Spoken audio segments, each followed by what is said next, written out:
वळूयात पुढच्या बातमीकडे। बातमी कोल्हापूरमधून आहे। कोल्हापूरमध्ये निकालानंतर मिरवणूक काढण्यास बंदी घालण्यात आली। पोलीस अधीक्षक योगेश कुमार गुप्तांकडून हे आदेश देण्यात आलेत। मतमोजणी केंद्राची यावेळी पाहणी सुद्धा करण्यात आली। निकालानंतर मिरवणूक काढायला कोल्हापूरमध्ये आता बंदी घालण्यात आली। अधिकची माहिती देत आहेत आमचे प्रतिनिधी अमर पाटील। अमर, कोल्हापूरमध्ये पोलीस अधीक्षकांनी एक महत्त्वाचा निर्णय दिलेला आहे, त्यामागची नेमकी काय कारणं आहेत आणि कार्यकर्ते आणि उमेदवार हे मान्य करतील का?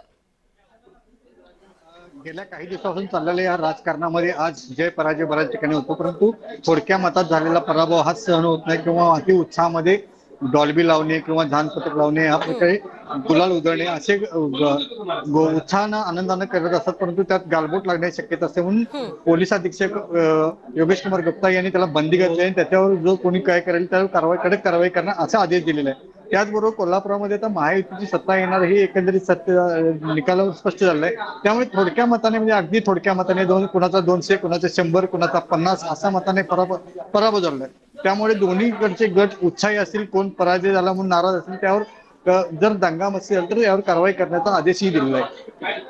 अंकिता, नक्कीच अमर, त्यामुळे कशा पद्धतीने हे सगळे कार्यकर्ते आणि उमेदवार हा नियम मान्य करतील हे पाहणं महत्त्वाचं आहे। धन्यवाद माहितीसाठी।